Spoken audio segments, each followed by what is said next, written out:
నువ్వు గాల్చేటి కట్టేమో కన్నీరు పెడుతుంది, నువ్వన్నేలా జెండా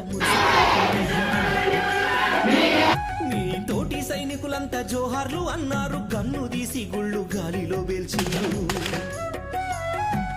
సావాసనే సమస్య అన్నారు, అందుకోమన్నారు. వీరుడా నీకింక చివరి వీడుకోలు, విజయ భాస్కరమా వెన్ను తట్టి నడుపు. భరత భూమి పోరులో అమరుడైన సైనికుడా, భరతమాత ముద్దు బిడ్డవు జోహార్లు జవానుడా. భరతమాత ముద్దు బిడ్డవు జోహార్లు జవానుడా.